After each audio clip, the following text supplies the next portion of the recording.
नमस्कार। यूपीपीसीएस के लिए इकोनॉमिक्स की यह तीसरी क्लास है। इससे पिछली क्लास में हमने नेशनल इनकम यानी राष्ट्रीय आय और उससे जुड़ी हुई जितनी भी अवधारणाएं हैं, जितने भी कॉन्सेप्ट्स हैं, उनको बहुत अच्छी तरीके से समझा था। चाहे वो जीडीपी हो, जीएनपी हो, NNP, NDP, DPI, personal income, इन सभी टर्म्स को हम पिछली क्लास में बहुत अच्छी तरीके से डिस्कस कर चुके हैं। आज इस वीडियो में हम बात करेंगे भारत में आर्थिक नियोजन के विषय में। आज का हमारा टॉपिक क्या है? भारत में आर्थिक नियोजन। कभी कभी ऐसा होता है कि हमें हिंदी के टर्म्स समझ में नहीं आते हैं और उसकी जो अंग्रेजी रूपांतरण होता है वो हम ज़्यादा बेटर तरीके से समझते हैं। तो आपके दिमाग में भी क्वेश्चन आ रहा होगा कि नियोजन ये चीज़ क्या है। तो नियोजन को आप प्लानिंग समझ सकते हैं और यहाँ पर किस प्लानिंग की बात हो रही है? भारत की इकोनॉमिक प्लानिंग जो है, आर्थिक नियोजन जो है, आर्थिक रूप से जिस प्लानिंग की बात होती है, तो उसमें सबसे इंपॉर्टेंट पार्ट जो इंडियन इकोनॉमी में आता है वो आता है आपके 5 ईयर प्लान्स यानी पंचवर्षीय योजनाएं। यानी इस वीडियो में आप सभी पंचवर्षीय योजनाओं के बारे में भी पढ़ने वाले हैं। लेकिन पंचवर्षीय योजनाओं पर आने से पहले हमको ये जानना जरूरी है कि पंचवर्षीय योजनाओं की पृष्ठभूमि क्या थी। 5 ईयर प्लान से पहले किस तरीके से भारत के आर्थिक नियोजन की दिशा में कौन कौन से काम हुए, कौन कौन से प्रयास हुए, सबसे पहले उनको जानेंगे। उसके बाद में फिर 5 ईयर प्लान्स या पंचवर्षीय योजनाओं की तरफ बढ़ेंगे। एक और महत्वपूर्ण चीज, जैसे कि आपने पिछला जो चैप्टर पढ़ा था या पिछला वीडियो आपने देखा था, वो एक कॉन्सेप्चुअल चैप्टर था। उसकी जो एक तरह से कह सकते हैं उसमें फैक्ट्स आप याद नहीं रख सकते हैं, उसमें आपको चीजों को समझने की जरूरत थी। वो एक अवधारणात्मक चैप्टर था या अवधारणात्मक टॉपिक था। आज का जो टॉपिक है आर्थिक नियोजन, ये फैक्चुअल आपका टॉपिक है। इसमें आपको इसकी कॉन्सेप्ट के बारे में बहुत ज़्यादा सोचने की ज़रूरत नहीं है, क्योंकि यहाँ से मैक्सिमम क्वेश्चंस जो पूछे जाते हैं वो तथ्यात्मक होते हैं, फैक्चुअल होते हैं। क्योंकि आप जितनी भी पंचवर्षीय योजनाओं या 5 ईयर प्लान्स के बारे में पढ़ते हैं, तो आपसे जनरली ये प्रश्न पूछा जाता है कि किसी पार्टिकुलर 5 ईयर प्लान में या किसी कह सकते हैं पार्टिकुलर पंचवर्षीय योजना में कौन कौन से प्रमुख कार्य हुए, कौन कौन से प्रमुख आयोग बने, कौन कौन सी प्रमुख संस्थाओं की स्थापना हुई, उनकी लक्षित विकास दर क्या थी, और उस पंचवर्षीय योजना की अवधि में जो हमें विकास दर प्राप्त हुई थी वो कितनी थी, उसका रेट कितना था। इस तरीके के तथ्यात्मक प्रश्न इनसे पूछे जाते हैं। ठीक है, तो स्टार्ट करते हैं आज का टॉपिक। और सबसे पहले शुरुआत से लेते हैं कि आर्थिक नियोजन, ये जो शब्द है इकोनॉमिक प्लानिंग, ये किसने दिया था। सबसे पहला पॉइंट आपका यहीं से हो जाता है। तो जब बात आती है आर्थिक नियोजन की, तो सबसे पहले 1934 में एम विश्वेश्वरैया की एक बुक थी, प्लान्ड इकोनॉमी फॉर इंडिया। इस बुक में ही एम विश्वेश्वरैया जी ने सबसे पहले आर्थिक नियोजन के विषय में बताया था। या आप इस तरीके से भी इसको याद रख सकते हैं कि सबसे पहले आर्थिक नियोजन की बात किसने की थी? एम विश्वेश्वरैया ने 1934 में अपनी पुस्तक प्लान्ड इकोनॉमी फॉर इंडिया में। ठीक है, इसके बाद में 1938 में राष्ट्रीय नियोजन समिति का गठन हुआ था। और राष्ट्रीय नियोजन समिति जो थी, ये कांग्रेस के हरिपुरा अधिवेशन की उपज थी। और इस राष्ट्रीय नियोजन समिति के अध्यक्ष थे जवाहरलाल नेहरू। इसके बाद में फिर समय आगे बढ़ता है। 1944 में एक योजना आती है, किसके लिए? Economic development in India, Bharat में आर्थिक विकास से जुड़ी हुई एक योजना अस्तित्व में आती है। और इसी योजना को बॉम्बे प्लान या टाटा बिरला प्लान के नाम से जाना गया 1944 में। आप इसको याद रखेंगे। 1944 में ही गांधीवादी योजना आई। ये सभी योजना या जितने भी प्रोग्राम्स के बारे में हम बात कर रहे हैं, ये सभी भारत में आर्थिक नियोजन से संबंधित थे कि भारत का आर्थिक विकास किस तरीके से सुनिश्चित किया जा सके। तो ठीक है, 1944 में गांधीवादी योजना, ये इसके जो कह सकते हैं जनक हैं या इसको योजना को लाने का श्रेय जाता है श्रीमन नारायण अग्रवाल को जाता है। फिर 1945 में जन योजना, इसको पीपल्स प्लान कहा गया था। और ये किसकी उपज थी? एम एन रॉय की। ठीक है, इसके बाद में 1946 में केसी नियोगी कमेटी का गठन होता है, केसी नियोगी समिति का गठन होता है। और इसी केसी नियोगी समिति की सिफारिश पर नियोजित सलाहकार परिषद की स्थापना होती है। ठीक है, इसके बाद में समय फिर आगे बढ़ता है। लगभग 4 वर्ष बाद 1950 में सर्वोदय योजना आती है। और सर्वोदय योजना किससे संबंधित थी? जयप्रकाश नारायण से संबंधित थी। फिर 1950 में ही योजना आयोग अस्तित्व में आता है, प्लानिंग कमीशन जिसको कहते हैं। ठीक है, जैसे कि वर्तमान में आपने देखा होगा नीति आयोग प्रचलन में है, तो सबसे पहले जब ये नीति आयोग का जो प्रारंभिक रूप था वो योजना आयोग था। इसको प्लानिंग कमीशन कहा जाता था। 1950 में ये अस्तित्व में आया और आप सभी को पता है कि 1 जनवरी 2015 से ये जो प्लानिंग कमीशन था पहला, ठीक है, ये नीति आयोग में चेंज हो गया। प्लानिंग कमीशन योजना आयोग जो था ये किस में चेंज हो गया? नीति आयोग में चेंज हो गया। नीति यानी NITI इसकी फुल फॉर्म है national institution for transforming India और इसका संक्षिप्त रूप ही नीति के नाम से जाना जाता है। नीति आयोग 1 जनवरी 2015। और इससे जुड़ा हुआ एक इंपॉर्टेंट पॉइंट आप याद रखेंगे, ये एक नॉन गवर्निंग ऑर्गेनाइजेशन है, ठीक है, या नॉन गवर्निंग बॉडी इसको कह सकते हैं, गैर संवैधानिक निकाय है। यहाँ गैर संवैधानिक शब्द का अर्थ क्या है? गैर संवैधानिक का मतलब है कि हमारे कॉन्स्टिट्यूशन में, हमारे संविधान में नीति आयोग के बारे में कोई भी उपबंध नहीं दिया गया है, यानी संविधान से इतर है ये चीज जो है। कॉन्स्टिट्यूशन में हमारे में, संविधान में नीति आयोग के बारे में कोई भी चर्चा या कोई भी उपबंध नहीं दिया गया है। जिन चीजों का उपबंध भारतीय कॉन्स्टिट्यूशन में नहीं दिया गया होता है उन्हें गैर संवैधानिक श्रेणी में रखा जाता है। नीति आयोग के अध्यक्ष हमारे प्रधानमंत्री होते हैं। जो भी प्रधानमंत्री होता है वो नीति आयोग का अध्यक्ष भी होता है, ठीक है। और वर्तमान में अगर आपसे पूछा जाए कि नीति आयोग के CEO चीफ एग्जीक्यूटिव ऑफिसर कौन है, तो ये परमेश्वरन अय्यर, ठीक है। अब इसमें ये तो अध्यक्ष इनके प्रधानमंत्री हो गए, एक CEO हो गया। अब इसके बाद में अदर जो लोग होते हैं नीति आयोग में वो कौन होते हैं? इसका एक उपाध्यक्ष होता है, पूर्णकालिक सदस्य होता है, पदेन सदस्य होते हैं, सभी मुख्यमंत्री इसके जो है मेंबर होते हैं। इसके अलावा केंद्र शासित प्रदेशों के जो उपराज्यपाल होते हैं वो भी नीति आयोग की कमेटी में शामिल होते हैं। इसके बाद में आता है आपका राष्ट्रीय विकास परिषद, नेशनल डेवलपमेंट काउंसिल। इसका गठन 6 अगस्त 1952 को हुआ था। आपसे पूछा जा सकता है कि राष्ट्रीय विकास परिषद की स्थापना किस कमेटी की सिफारिश पर हुई थी? तो केसी नियोगी समिति की सिफारिश पर ही राष्ट्रीय विकास परिषद NDC नेशनल डेवलपमेंट काउंसिल की स्थापना की गई थी। ये भी जो है अगर इसका नेचर देखा जाए तो ये भी एक गैर संवैधानिक काउंसिल है, गैर संवैधानिक ऑर्गेनाइजेशन है, ठीक है। और इसका काम सलाह देना है, गवर्नमेंट को केवल ये सलाह दे सकता है, ठीक है, एडवाइस दे सकता है। इसकी सलाह गवर्नमेंट पर बाध्यकारी नहीं होती है। कार्यकाल इसका अनिश्चित होता है, कोई विशेष कार्यकाल इसका निश्चित नहीं किया गया क्योंकि ये एक गैर संवैधानिक निकाय है। इसके अगर मेंबर्स की बात करें, सदस्यों की बात करें, तो नीति आयोग के जितने भी सदस्य होते हैं वे इसके सदस्य होते हैं। सभी राज्यों के मुख्यमंत्री इसके सदस्य होते हैं। केंद्रीय मंत्री परिषद जो होती है हमारी वो भी इसकी मेंबर्स में आती है और केंद्र शासित प्रदेशों के जो प्रशासक होते हैं वो भी इसके मेंबर होते हैं।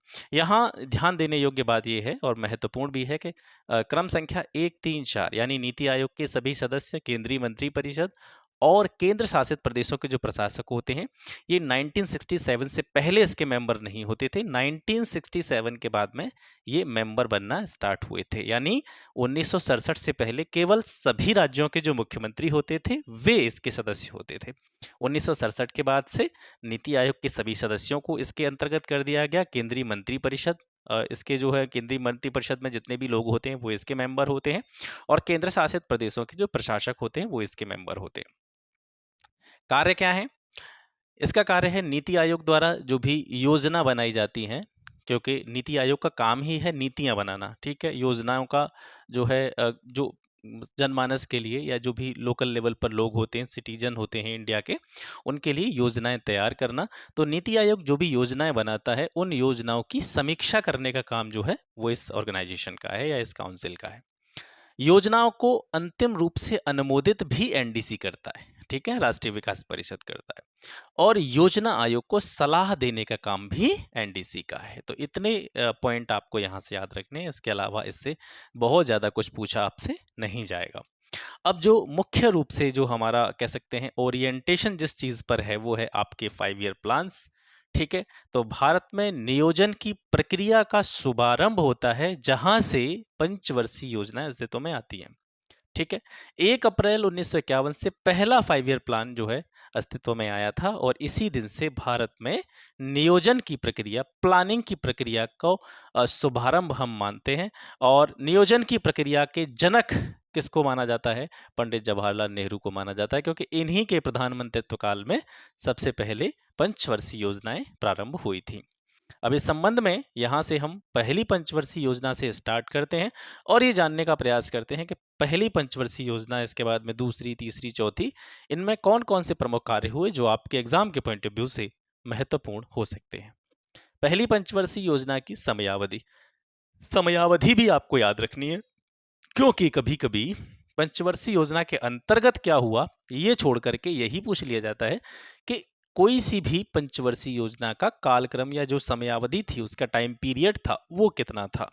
हालांकि अगर आप पहली पंचवर्षीय योजना याद रखेंगे और बीच में एक दो पॉइंट हैं वो याद रख लेंगे जो मैं आपको बताने वाला हूं, तो आपको टाइम पीरियड में कोई भी कंफ्यूजन नहीं होगी। ठीक है, तो पहली पंचवर्षीय योजना 1 अप्रैल 1951 से स्टार्ट होती है। ठीक है, और हमारा जो फाइनेंशियल ईयर होता है, मैंने पिछली क्लास में आपको बताया था कि 1 अप्रैल से लेकर के 31 मार्च तक हमारा वित्तीय वर्ष चलता है। तो 1 अप्रैल 1951 से पहली पंचवर्षीय योजना प्रारंभ होती है और कहाँ तक चलेगी ये? 5 साल तक, क्योंकि पंचवर्षीय योजना है तो 5 साल तक चलेगी। और 5 साल में इसका जो लास्ट टाइम होगा वो क्या होगा? जहां पर वित्तीय वर्ष का अंत हो रहा होगा, यानी 31 मार्च। यानी जनरली पंचवर्षीय योजना स्टार्ट 1 अप्रैल से होगी, खत्म 31 मार्च पे होगी। पहला पॉइंट तो आपको ये याद रखना है। और 1951 से पहला स्टार्ट हुआ है तो पहला ये भी याद रखना पड़ेगा। तो 1 अप्रैल 1951 से 31 मार्च 1956 तक, 51 और 5 56, 5 वर्ष की अवधि के लिए पहली पंचवर्षीय योजना लाई गई थी। अब यहाँ से प्रश्न कौन कौन से पूछे जाते हैं कि कोई सी पर्टिकुलर 5 ईयर प्लान किस मॉडल पर बेस्ड था, किस मॉडल पर आधारित था। वो मॉडल क्या है उसके बारे में आपको बहुत ज़्यादा नहीं जानना है, आपको ये जानना है कि कौन सी पंचवर्षीय योजना किस मॉडल पर बेस्ड थी, विकास की दर कितनी निर्धारित की गई थी, कितनी हमको प्राप्त हुई थी, किस पंचवर्षीय योजना का जो एक कहते हैं कि कोई भी काम जब स्टार्ट करते हैं हम तो उसका मेन मोटिव क्या होता है, किस उद्देश्य को लेकर के कोई पंचवर्षीय योजना स्टार्ट की गई थी, वो मुख्य उद्देश्य आपको याद रखना है, मॉडल याद रखना है, और जो दो चार चीजें होंगी पंचवर्षीय योजना के अंतर्गत जो प्रमुख काम होंगे वो आपको याद रखने हैं। तो पहली पंचवर्षीय योजना हेराल्ड डोमर मॉडल पर आधारित थी। पहला फैक्ट आपका, इसमें प्राथमिकता किस चीज को दी गई? कृषि, सिंचाई और विद्युत को। अब यहाँ से अगर आप थोड़ा सा दिमाग पर लोड डालेंगे, थोड़ा सा प्रेशराइज करेंगे अपने ब्रेन को, तो आप ये समझ पाएंगे कि 1951 बहुत लंबी मतलब ऐसा लंबा समयांतराल नहीं है भारत की आज़ादी से लेकर के पहली पंचवर्षीय योजना के बीच में। 1947 में इंडिया फ्री हुआ था, ब्रिटिश हुकूमत से आज़ादी मिली थी। 47 से 51 तक 4 साल ही हुए थे। तो आप जानते हैं कि जो भारत का एग्रीकल्चर सेक्टर था, और यही पावर थी उस टाइम पे इंडिया की सबसे इम्पोर्टेंट, जो कह सकते हैं जो रीढ़ थी इंडिया की, वो एग्रीकल्चर सेक्टर था, और ये पूरी तरीके से ध्वस्त था उस टाइम पे। तो उस टाइम पर जो पहला जो इसमें प्राथमिकता दी गई थी तो वो किसको दी गई थी? कृषि के क्षेत्र में सुधार होना चाहिए। और कृषि के क्षेत्र में सुधार तब होगा जब सिंचाई की व्यवस्था होगी, और सिंचाई के साथ साथ इलेक्ट्रिसिटी एक बहुत बड़ी प्रॉब्लम थी 1951 के आसपास, तो विद्युत पर यहाँ पर जोर दिया गया था। तो ये प्रमुख 3 बिंदु थे जिन उद्देश्यों को लेकर के ये पहली पंचवर्षीय योजना प्रारंभ की गई थी। विकास दर की जो लक्ष्य था वो रखा गया था 2.1%। ठीक है, और हमको जो विकास की दर प्राप्त हुई थी, जितनी ग्रोथ हमने करी थी वो थी 3.7%। यानी पहली पंचवर्षीय योजना इस वजह से भी महत्वपूर्ण है कि जो हमने विकास दर का लक्ष्य रखा था उससे ज्यादा ग्रोथ रेट हमने प्राप्त करी थी पहली पंचवर्षीय योजना में। पहली पंचवर्षीय योजना के अंतर्गत ही 1952 में सामुदायिक विकास कार्यक्रम प्रारंभ हुआ, 1953 में राष्ट्रीय प्रसार सेवा का प्रारंभ हुआ, और भारत की जो बहुउद्देशीय नदी घाटी परियोजनाएं जिनमें से प्रमुख रूप से जानी जाती हैं भांकड़ा लांगल, दामोदर घाटी परियोजना, हीराकुंड परियोजना, ये जो हैं पहली पंचवर्षीय योजना का ही परिणाम थी। ठीक है, इतनी जानकारी आपको यहाँ से रखनी है। इसके बाद में सेकेंड 5 ईयर प्लान। अब आप यहां से बिल्कुल क्लियर समझ चुके हैं कि 1 अप्रैल 1951 से 31 मार्च 1956 तक पहला 5 ईयर प्लान था। 31 मार्च 1956 को पहला 5 ईयर प्लान खत्म हो गया, तो 31 मार्च के बाद में आएगा अब 1 अप्रैल। तो 1 अप्रैल 1956 से स्टार्ट हो जाती है दूसरी पंचवर्षीय योजना, और 56 से कहां तक जाएगी? ये 61 तक। 56 और 5 साल, 56 और 5 कितने हो गए? 61 हो गए। ठीक है, तो ये दूसरी जो पंचवर्षीय योजना थी ये किस मॉडल पर आधारित थी? नेहरू महालनोबिस मॉडल पर।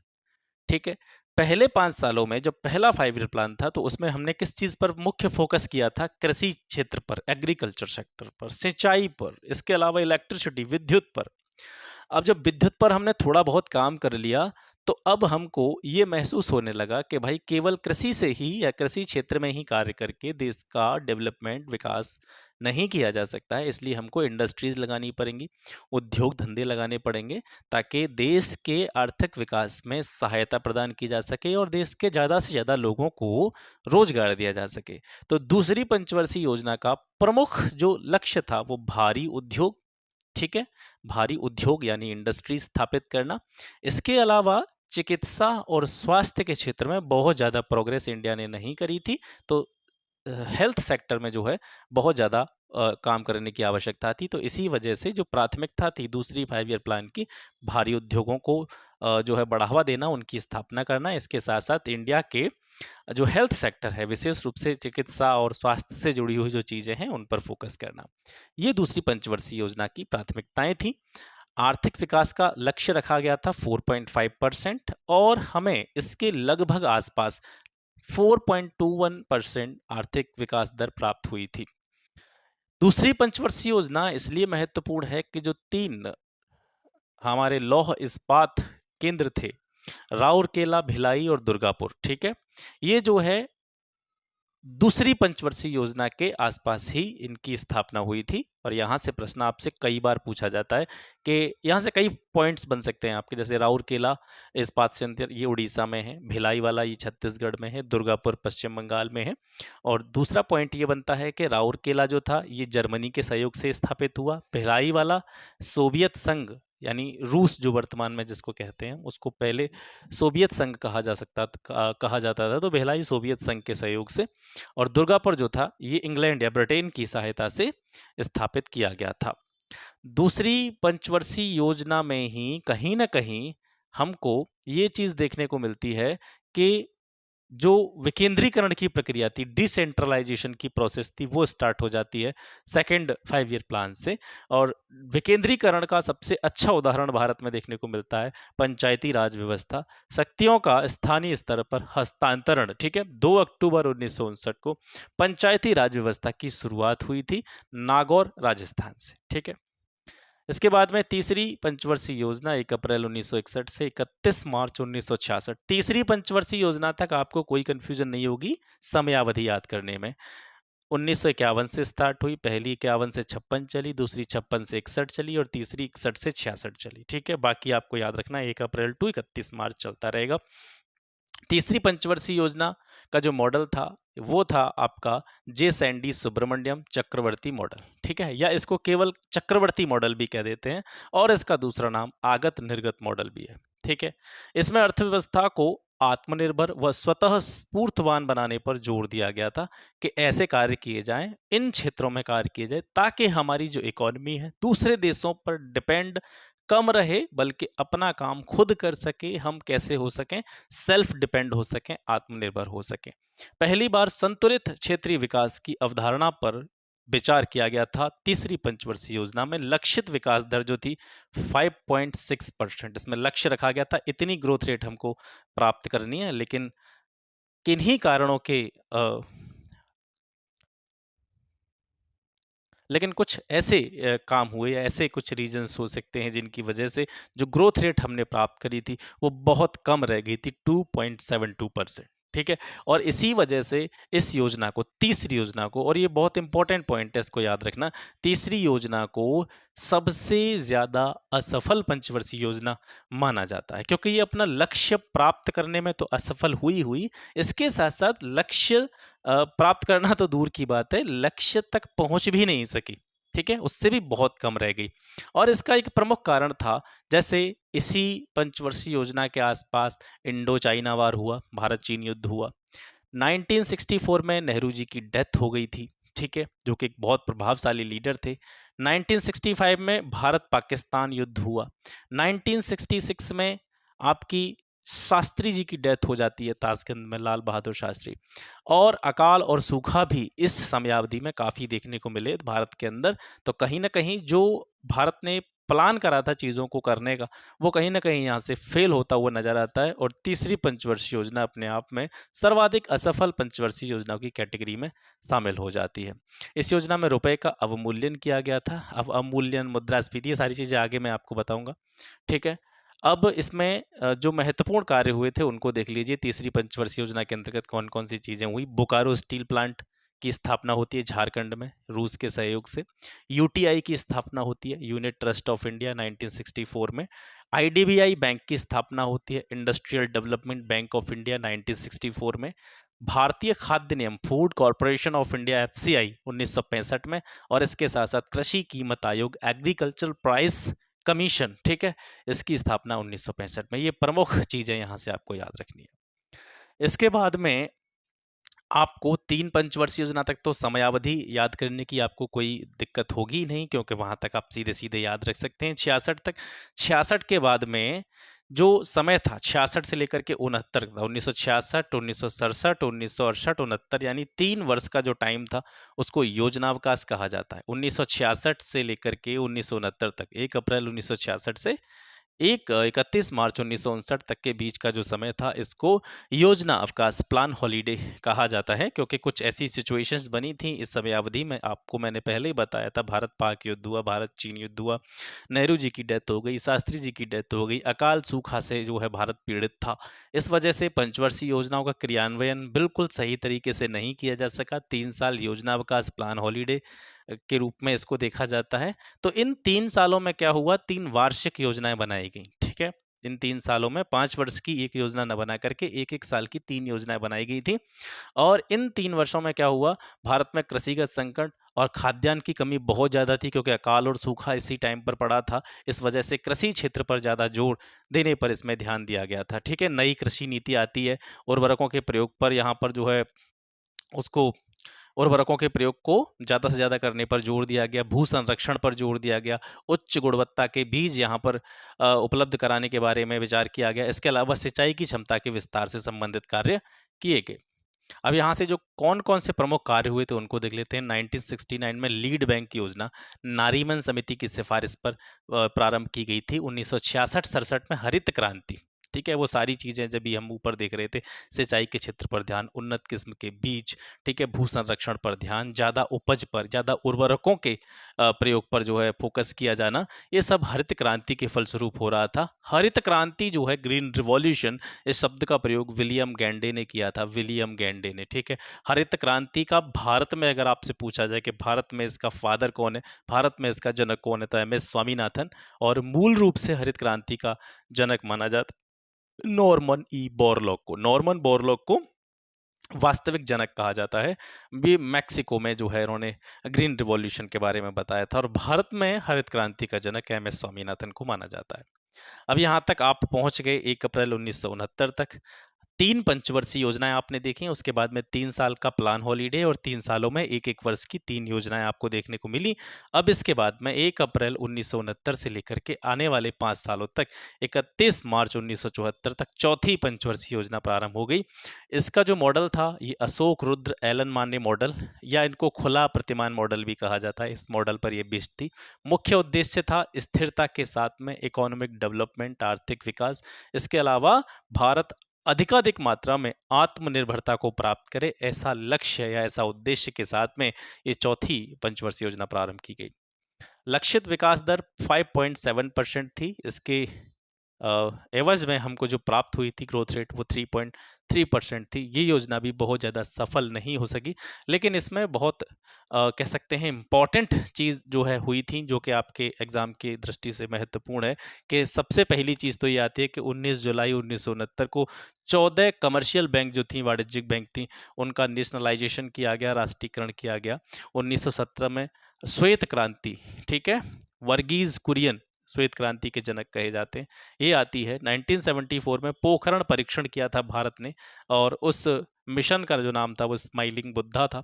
1973-74 में सूखा प्रवण क्षेत्र कार्यक्रम, डीपीएपी जिसको कहा जाता है, ये स्टार्ट हुआ था। इसके बाद में 5वीं पंचवर्षीय योजना 1 अप्रैल 1974 से 31 मार्च 1979 तक डीपी धर मॉडल पर आधारित थी। इस योजना का लक्ष्य था गरीबी उन्मूलन के साथ में आत्मनिर्भरता की प्राप्ति, ठीक है। और निर्धारित समय से ये 1 वर्ष पहले समाप्त हो गई थी, इस वजह से ये इंपॉर्टेंट है, ठीक है।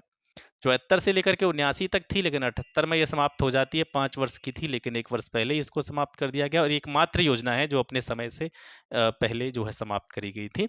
गरीबी उन्मूलन के साथ साथ में देश आत्मनिर्भरता को प्राप्त करे, ये इसका प्रमुख उद्देश्य था। लक्षित विकास दर थी इसकी 4.4%, लेकिन इसके एवज में हमने 4.83% जो है ग्रोथ रेट प्राप्त करी थी, जो कि एक सफल योजना का लक्षण माना जा सकता है। 1974 में न्यूनतम आवश्यकता कार्यक्रम, मिनिमम नीड्स प्रोग्राम की शुरुआत इस योजना के अंतर्गत होती है। 2 अक्टूबर 1975 को क्षेत्रीय ग्रामीण बैंकों की स्थापना होती है। 1977-78 में काम के बदले अनाज कार्यक्रम या अंत्योदय योजना, ये दोनों योजनाएं इसी पंचवर्षीय योजना के अंतर्गत प्रारंभ करी जाती है।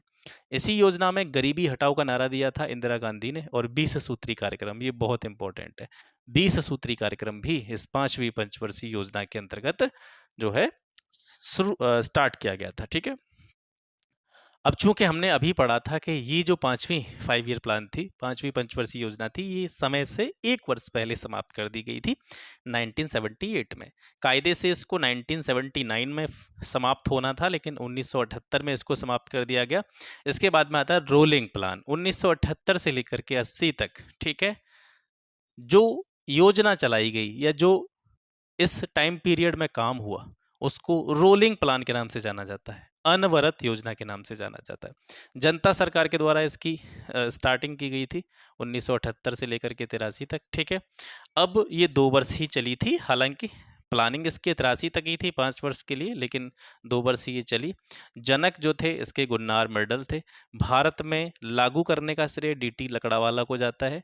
1979 में ग्रामीण युवा रोजगार प्रशिक्षण कार्यक्रम, ट्राइसेम जिसको कहा जाता है, ये स्टार्ट किया गया था अनवरत योजना के अंतर्गत, और आगे चल करके इसी ट्राइसेम का विलय कर दिया गया था, इसको मर्ज कर दिया गया था स्वर्ण जयंती ग्राम स्वरोजगार योजना में। ठीक है, जो कि 1999 में आई थी। इसके बाद में 6वीं पंचवर्षीय योजना 1 अप्रैल 1980 से लेकर के 31 मार्च 1985 तक आगत निर्गत मॉडल था, या इसको लकड़ा वाला मॉडल भी कहते हैं। उद्देश्य था गरीबी का निवारण करना और ज़्यादा से ज़्यादा रोजगारों को पैदा करना, रोजगारों का सृजन करना। बेरोजगारी हटाओ का नारा 6ठी पंचवर्षीय योजना के अंतर्गत। ठीक है, अब आप इसमें कंफ्यूज नहीं होना, इससे पहले जो नारा था वो गरीबी हटाओ, ये है बेरोजगारी हटाओ, दोनों में फर्क है, देख लीजिएगा। ठीक है, लक्षित दर थी आपकी 5.2%, प्राप्त करी थी हमने 5.54%। ठीक है, अब 15 अप्रैल 1980 को 6ठी पंचवर्षीय योजना के अंतर्गत 6 बैंकों का राष्ट्रीयकरण किया गया था।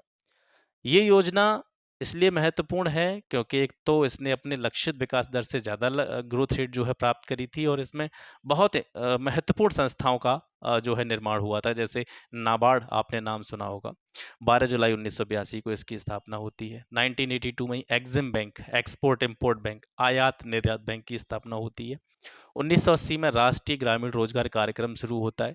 1983 में ग्रामीण क्षेत्रों में महिला एवं बच्चों का विकास से संबंधित कार्यक्रम, जिसको ड्वाकरा भी कहा जाता है, DWACRA, ये स्टार्ट होता है। और ग्रामीण भूमिहीन रोजगार गारंटी कार्यक्रम, RELGP, ये भी जो है इसी पंचवर्षीय योजना में स्टार्ट किया गया था। 7वीं पंचवर्षीय योजना 1 अप्रैल 1985 से 31 मार्च 1990 वस्तु मजदूरी मॉडल पर यह आधारित थी। उद्देश्य था मॉडर्नाइजेशन, आधुनिकीकरण किया जाए, सेल्फ डिपेंड भारत हो, आत्मनिर्भरता की प्राप्ति हो, सामाजिक न्याय पर बल देने के उद्देश्य से 7वीं पंचवर्षीय योजना स्टार्ट की गई थी। लक्षित दर थी 5%, हमने ग्रोथ रेट प्राप्त करी थी 6.02%। 1986 में इसी योजना के अंतर्गत स्पीड पोस्ट की स्थापना होती है। इसके साथ साथ 1986 में ही कापार्ट की स्थापना होती है। 1988 में सेबी की स्थापना हुई थी, securities and exchange board of India. 1989 में जवाहर रोजगार योजना, JRY, ठीक है, और सितंबर 1989 में नेहरू रोजगार योजना, NRY, इन दोनों की स्थापना होती है। इसके बाद में फिर दोबारा से योजनावकाश होता है। योजनावकाश 2 बार हुआ था, एक बार पहले आप देख चुके हैं। इस योजनावकाश में, जो कि 1990 में हुआ था, 2 वार्षिक योजनाएं प्रारंभ करी गई थी। इसी योजनावकाश के अंतर्गत या इसी समयावधि में आर्थिक सुधारों की शुरुआत होती है, और आर्थिक सुधारों का जनक भारत में डॉक्टर मनमोहन सिंह को माना जाता है। 1990-91 में उदारीकरण, वैश्वीकरण, निजीकरण की प्रक्रिया प्रारंभ होती है। ये एक अलग टॉपिक है, ठीक है। लिबरलाइजेशन, ग्लोबलाइजेशन और प्राइवेटाइजेशन, ये भारत में आर्थिक सुधारों से जुड़ा हुआ एक सेपरेट टॉपिक है। इसके मैं अलग से वीडियो बनाऊंगा कि भारत में आर्थिक सुधारों से संबंधित जो 3 काम प्रमुख रूप से हुए थे: उदारीकरण की प्रक्रिया, वैश्वीकरण की प्रक्रिया, निजीकरण की प्रक्रिया। इसके अलावा आर्थिक सुधारों की जो जनरेशन है, first generation, second generation, third generation, इन पर एक अलग वीडियो आएगी, ठीक है। इसके अलावा 1990 में सिडबी की स्थापना हुई थी। 8वीं पंचवर्षीय योजना 1 अप्रैल 1992 से लेकर के 31 मार्च 1997 जॉन डब्ल्यू मिलर मॉडल पर आधारित थी। प्रमुख उद्देश्य था मानव संसाधन। मानव संसाधन में प्रमुख रूप से एजुकेशन, हेल्थ और एम्प्लॉयमेंट सिस्टम को डेवलप किया जाए, विकास किया जाए। लक्षित दर थी 5.6%, प्राप्त करी थी हमने 6.68%। इस योजना में योजना आयोग के सदस्य 3 रहे थे, ठीक है। कौन कौन से रहे थे? पीवी नरसिम्हा राव, एसडी देवगौड़ा और अटल बिहारी वाजपेयी। 1 जनवरी 1995 को इसी पंचवर्षीय योजना के दौरान भारत जो था वर्ल्ड ट्रेड ऑर्गेनाइजेशन का सदस्य बना था, और ये भारत जो था विश्व व्यापार संगठन का संस्थापक सदस्यों में से एक है। यानी इसी टाइम पे इसकी स्थापना हुई थी और भारत इसके संस्थापक सदस्यों के समय से ही माना जाता है। 1993 में प्रधानमंत्री रोजगार योजना की शुरुआत होती है और ये योजना जो है 8वीं देश की सबसे सफल योजना मानी जाती है। 9वीं पंचवर्षीय योजना 1 अप्रैल 1997 से लेकर के 31 मार्च 2002 तक चली। आगत निर्गत मॉडल था। उद्देश्य था सामाजिक न्याय और समानता के साथ आर्थिक समृद्धि एवं कृषि और ग्रामीण विकास पर जोर।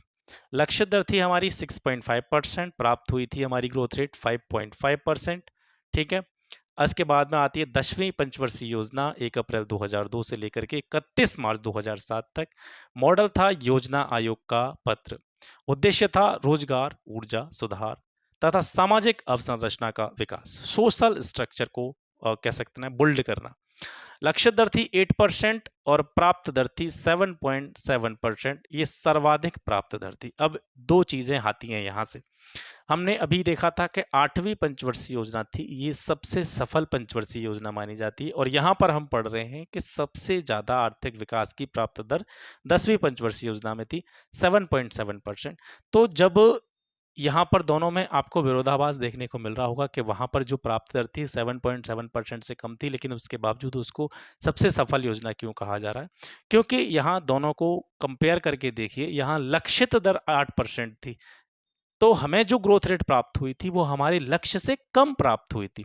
लेकिन अब तक कह सकते हैं नंबर के हिसाब से देखें तो सबसे ज्यादा ग्रोथ रेट थी, लेकिन हमारे लक्ष्य के हिसाब से कम ग्रोथ रेट थी। तो इस वजह से इसको सफल योजना नहीं माना जाता है। सबसे सफल योजना 8वीं पंचवर्षीय योजना को माना जाता है, क्योंकि जो लक्षित विकास दर थी उसके सापेक्ष हमने काफी ज्यादा ग्रोथ रेट प्राप्त करी थी वहां पे, ठीक है। लेकिन नंबर में सबसे ज्यादा ग्रोथ रेट थी 10वीं पंचवर्षीय योजना में। लक्ष्य था प्रति व्यक्ति आय को, पर कैपिटा इनकम को 10 वर्ष में दोगुना करना। 2007 तक गरीबी अनुपात 26% से घटा करके 21% और 2012 तक उसको 15% तक लाना। 2007 तक साक्षरता दर को 75% तक पहुंचाना। ये लक्ष्य हैं 10वीं पंचवर्षीय योजना के, ठीक है। शिशु मृत्यु दर 2007 तक 45 प्रति हजार, यानी इससे पहले 45 प्रति हजार थी, तो मतलब 45 प्रति हजार से ज्यादा थी, तो 2007 तक इसको 45 प्रति हजार तक लाना और 2012 तक और घटा करके 28 प्रति हजार तक लाना, ठीक है। मातृत्व मृत्यु दर पर 2007 तक 2 प्रति हजार एवं 2012 तक 1 प्रति हजार जो है कमी लेकर के आना। इसके अलावा 2007 तक वानिकीकरण 25% और 2012 तक 33%, जो कि एक कह सकते हैं लक्ष्य होता है, मिनिमम इतना वानिकीकरण होना चाहिए, वो 2012 तक का इसमें लक्ष्य रखा गया था। कृषि में 4% वार्षिक वृद्धि के लक्ष्य के सापेक्ष इसमें 3.42% की प्राप्ति हुई थी और पहली बार राज्यवार विकास पर जोर दिया गया था इस पंचवर्षीय योजना में, ठीक है। इसके बाद में 11वीं पंचवर्षीय योजना आती है 1 अप्रैल 2007 से 31 मार्च 2012 तक। मॉडल था योजना आयोग का पत्र। इसका उद्देश्य था तीव्रतर और अधिक समावेशी विकास। लक्ष्य दर थी 2007 से 11 के लिए 9%, 2011-12 के लिए 10%, ठीक है। अमेरिका में आर्थिक मंदी के प्रभाव के कारण इसे संशोधित करके 8.1% रखा गया था। 2011-12 के लिए जो 10% रखी थी उसको कम करके 8.1% रखा गया था, क्योंकि अमेरिका में इस टाइम पर आर्थिक रूप से मंदी का टाइम चल रहा था और हम जो है काफ़ी हद तक वहाँ पर या विकसित देशों पर डिपेंड थे। कृषि विकास का लक्ष्य 4% रखा गया था। उद्योग और सेवा क्षेत्र में विकास दर का लक्ष्य 9 से 11% रखा गया था। विविध वर्षों में जीडीपी की वृद्धि दर इस पंचवर्षीय योजना में 7 से लेकर के 12 तक क्या रही थी उसको भी देख लेते हैं, क्योंकि ये अंतिम थी, इस वजह से इसको समझना जरूरी है। 2007-8 में 9.3%, 8-9 में 6.7%, 9-10 में 8.6%, 2010-11 में 9.3% और 11-12 में 6.2%। ये जो है जीडीपी की वृद्धि दर थी। 12वीं पंचवर्षीय योजना 1 अप्रैल 2012 से 31 मार्च 2017 तक चली। मॉडल था योजना आयोग का पत्र। 27 दिसंबर 2012 एनडीसी की बैठक में इसको स्वीकृति दी गई थी, नेशनल डेवलपमेंट काउंसिल में। उद्देश्य था तीव्र, संपोषणीय और अधिक समावेशी विकास। यहाँ पर देखेंगे तो सकल घरेलू विकास की समृद्धि दर मतलब जीडीपी की वृद्धि दर जो थी 8%, कृषि क्षेत्र में 4%, इंडस्ट्री लेवल 9.6%, सेवा क्षेत्र में 10%। ये क्या थे, इस योजना के लक्ष्य थे। ठीक है, भारत में सर्वाधिक व्यय जो है सामुदायिक विकास पर किया गया इस टाइम पे, और दूसरे नंबर पर जो किया गया था वो एनर्जी सेक्टर पर। ठीक है, 18.6%। पंचवर्षीय योजना को समाप्त करके दृष्टि पर विजन लागू किया गया है, जो 3, 7 और 15 वर्ष के बाद में अपनी रिपोर्ट जो है पेश करेगा। ये जो है आज का सेशन हुआ जिसमें हमने भारत में आर्थिक नियोजन के विषय में चर्चा की। इसके साथ साथ हमने सभी पंचवर्षीय योजना और उनसे जुड़े हुए महत्वपूर्ण टॉपिक्स को कवर किया। आशा करता हूँ ये जो आज का क्लास है आपके एग्जाम के लिहाज से काफ़ी अच्छा रहेगा, और यहाँ से हर एग्जाम में लगातार प्रश्न पूछे जाते हैं। ये चीज़ आप सभी से छुपी नहीं है, आप सभी लोग इस चीज़ से परिचित हैं, तो अच्छी तरीके से इसको देख लीजिएगा, एक बार रिवाइज कर लीजिएगा। हालांकि आपने पंचवर्षीय योजना या आर्थिक नियोजन के विषय में पढ़ा होगा, लेकिन एक बार इसको अगर सुन लेंगे तो कहीं ना कहीं आपके रिवीजन में ये बहुत इंपॉर्टेंट रोल प्ले करेगा। ठीक है, तो अगली क्लास के लिए तैयार रहें और बहुत जल्दी ही आपको अगली क्लास में जो है रिकॉर्डेड मिल जाएगी। आज के लिए बस इतना ही, मिलते हैं आपसे फिर एक नेक्स्ट वीडियो में एक नए टॉपिक के साथ में। तब तक के लिए नमस्कार, जय हिंद।